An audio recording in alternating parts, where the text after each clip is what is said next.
नमस्कार। Legal observer में आपका स्वागत है। मैं हूं मनोज रस्तोगी। पतंजलि मामले की आज फिर से सुप्रीम कोर्ट में सुनवाई थी।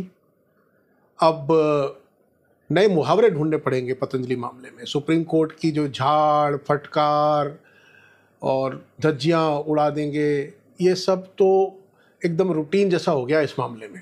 लेकिन आज बारी उत्तराखंड सरकार की थी। जस्टिस अमानुल्लाह और जस्टिस हिमा कोहली की बेंच ने, जो अगर आपको याद हो, जो कमेंट उन्होंने किया था पीछे 10 अप्रैल की अपनी सुनवाई में कि we will rip you apart, जिस पर काफ़ी हंगामा हुआ था। कुछ पुराने जस्टिस, दूसरी लॉबी, तमाम तरह की टिप्पणियाँ।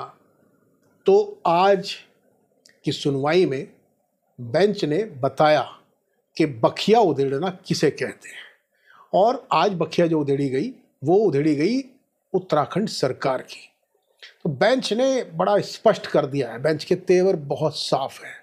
इस मामले में किसी तरह की ढिलाई, या जो लोग थोड़ा उम्मीद कर रहे थे ना कि चीज़ें मैनेज हो ही जाएंगी, बाबा रामदेव ठीक है, कोर्ट नाराज है, चलो 2-4 बार हो जाएगा। अब तो माफ़ी भी छप गई है, पहले छोटी छपी थी, फिर बड़ी छप गई है। लेकिन आज की सुनवाई की अगर डिटेल आप समझ लें तो ऐसा बिल्कुल नहीं है। पतंजलि की मुश्किलें आसान तो बिल्कुल होती हुई दिख नहीं रही। आज की सुनवाई के दृष्टिगत कल ही मीडिया में उत्तराखंड सरकार ने खबर जारी कर दी थी कि किन 15 प्रोडक्ट्स के मैन्युफैक्चरिंग लाइसेंस सस्पेंड किए गए हैं, कुछ प्रोडक्ट्स पे बैन लगाया गया है। चूँकि और आज एफिडेविट में उत्तराखंड सरकार ने वो बात बताई भी थी, तो मीडिया में तो कल खबर आई चुकी थी। जिन प्रोडक्ट्स पे जो बैन लगा था उसमें दिव्य फार्मेसी के जो खांसी, ब्लड प्रेशर, शुगर, लीवर, आई ड्रॉप, मतलब एक आई ड्रॉप तो मैंने अभी आपको बताई, ये जो दृष्टि आई ड्रॉप जिसका इस्तेमाल मैं ही कर रहा था।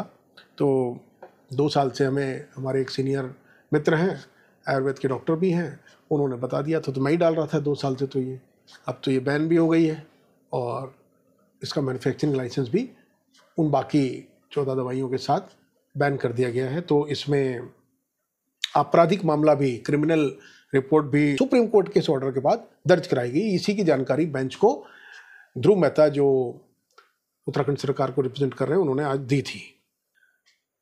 पतंजलि रामदेव जी, कुंडली चेक करा ही लीजिए। हमने पहले कहा ही था आपको, 2 बातें कही थी। एक तो आप कुंडली चेक करा लीजिए, दूसरा भाई ढंग के वकील ले लीजिए। आज भी कोर्ट ने ये बात कही। अब बाबा जी को अगर समझ आई हो तो बहुत अच्छी बात। तो सुप्रीम कोर्ट ने क्या कहा आज देखिए, पूरी वीडियो को समझिए, मामला क्या है, सुप्रीम कोर्ट ने क्यों ये टिप्पणियां की कि जब आप काम करना चाहते हैं तो 3 दिन में सब कुछ हो जाता है, बिजली की तरह आप काम करते हो, और नहीं करते तो 8 साल 6 साल आप बैठे हुए हैं फाइल के ऊपर। बेंच के कमेंट बहुत ही तीखे और बहुत ही सीधे थे कि आप जब नहीं काम करना चाहते हैं तो सालों बैठे रहते हैं फाइल पे, और जब आपको डांट पड़ी तो देखिए आप 3 दिन में वो सारा काम हो गया, 1 हफ्ते में वो सारा काम हो गया जो 8 साल में नहीं हुआ। ये बेंच के कमेंट थे, और सुप्रीम कोर्ट के गुस्से का शिकार होना पड़ा सीनियर एडवोकेट ध्रुव मेहता को, जो उत्तराखंड सरकार की तरफ से मौजूद थे, उनकी तरफ से दलीलें दे रहे थे, उनका पक्ष रख रहे थे। तो समझिए कि आज पूरी सुनवाई में क्या हुआ। सुनवाई की शुरुआत में पतंजलि को डांट का सामना करना पड़ा। पतंजलि के बाबा रामदेव, आचार्य बालकृष्ण, मुकुल रोहतगी जी और बलबीर सिंह, और जो उनके और दूसरे लॉयर हैं वो मौजूद थे। लेकिन फिर एक गलती उनसे हो गई। अब या तो ये समय खराब चल रहा है पतंजलि का, बाबा जी का, या फिर जो भी कहिए, तो अब गुजरना तो पड़ेगा ही बाबा जी। तो वो एडवर्टीजमेंट जो बड़े वाले छपे थे ना, माफ़ी के डर के बाद जब सुप्रीम कोर्ट ने डांट लगाई थी, उसके बाद छपे थे बड़े वाले, वो एडवर्टीजमेंट की जो ओरिजिनल कॉपी बेंच ने मांगी थी वो जमा करने में कुछ चूक हो गई, कम्युनिकेशन गैप हो गया, और उसको लेके फिर बेंच का पारा एक बार चढ़ गया। और उन्होंने कहा कि Mukul Rohatgi ji, now we are raising over hand, अब हम बर्दाश्त नहीं कर सकते, ये हद होती है बर्दाश्त की। तो खैर मामला संभाला गया, बलबीर सिंह जी ने माफ़ी मांगी, मैं आई बो डाउन, उन्होंने कहा नहीं भाई अब और नहीं चलेगा। लेकिन खैर रोहतगी जी के इंटरवेंशन के बाद बेंच थोड़ी सी नरम पड़ी, और उन्होंने इस बात की इजाज़त दे दी कि जितने भी अखबारों में छपी हैं बड़ी वाली माफ़ी, उस अखबार का वो वाला पन्ना फिजिकली आप दीजिए रजिस्ट्री को, हमारे सामने पेश किया जाए, एक बार और मौका दे रहे हैं, बेंच ने कहा। तो किसी तरीके से मामला वहाँ संभला। लेकिन फिर जब बेंच का रुख गया उत्तराखंड सरकार की तरफ, तो वापस फिर बेंच ने बताया कि बखिया उधेड़ना किसे कहते हैं, और लगा के जो खिंचाई की है सरकार की, उत्तराखंड सरकार की, एक एक चीज़ पूछी बेंच ने कि एफिडेविट आपने कितने दिए। 5 एफिडेविट उत्तराखंड सरकार ने, जो स्टेट लाइसेंसिंग अथॉरिटी है, उसके दिए।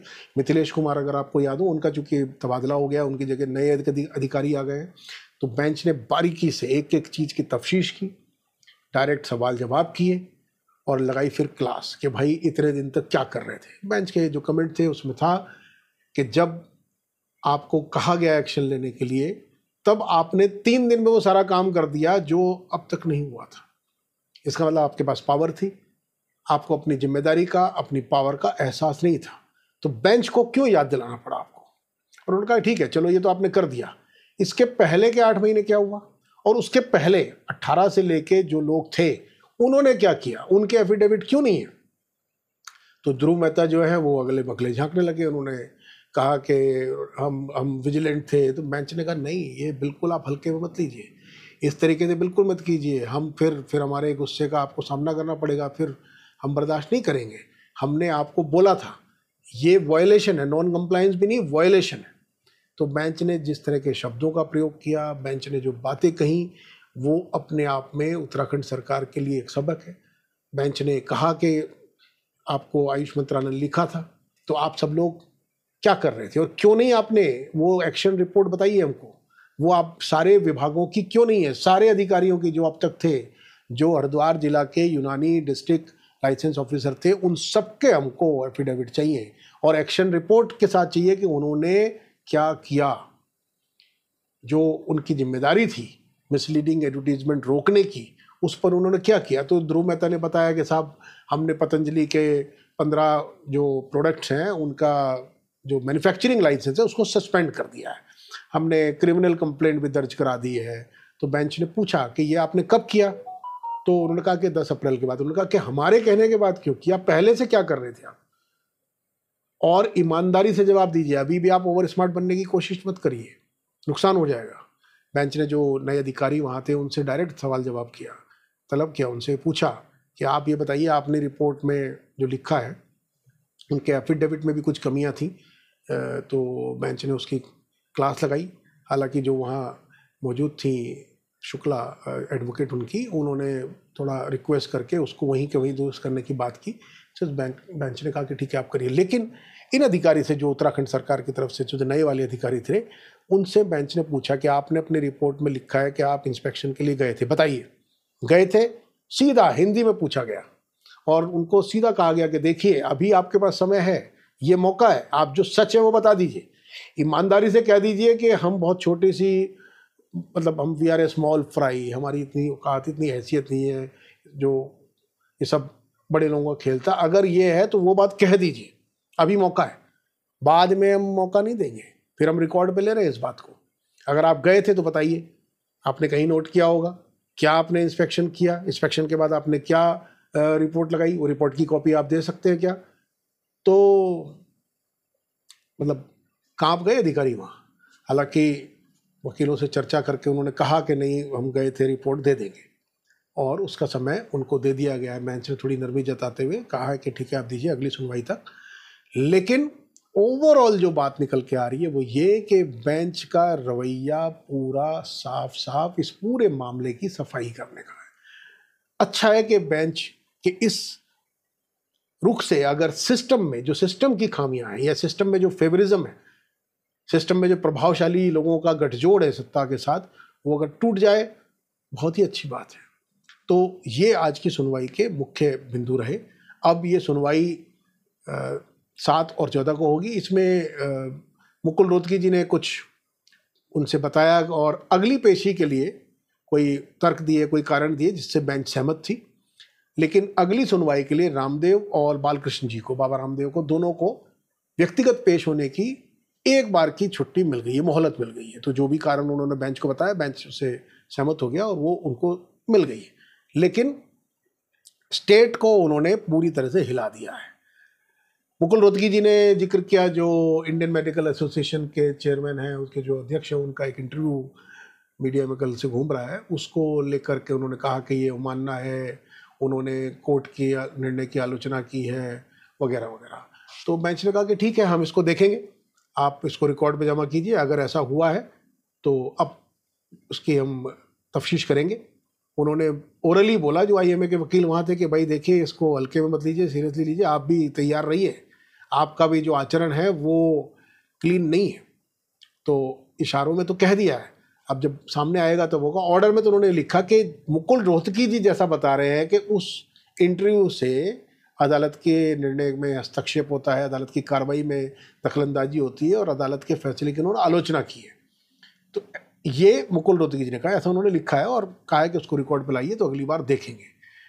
तो अभी मुश्किलें बाबा जी की खत्म नहीं हुई हैं। केंद्र सरकार की भी, जैसा पिछली बार ही अदालत ने स्पष्ट कर दिया था पिछली सुनवाई के वक्त, कि केंद्र सरकार से भी उन्होंने मांगा है, केंद्र सरकार के भी कई, और आयुष मंत्रालय को, आईएनबी मिनिस्ट्री को, कॉमर्स मिनिस्ट्री को, इनको भी कोर्ट ने पार्टी बनाया है। कोर्ट ने उनसे कहा है कि वो अपना रवैया, अपना पक्ष, अपना जो पक्ष है उसको स्पष्ट करें कोर्ट के सामने। तो ये सब भी अब आएंगे अगली सुनवाई में, इनकी भी बारी लगेगी मई में जो सुनवाई होनी है। तब देखिए सामने और क्या चीज़ें निकल कर आती हैं। बने रहिए लीगल ऑब्जर्वर के साथ, हम आपको इस पूरे मामले की सूचना देते रहेंगे। हमारे वीडियोस को सब्सक्राइब करें, लाइक करें और शेयर करें। नमस्कार।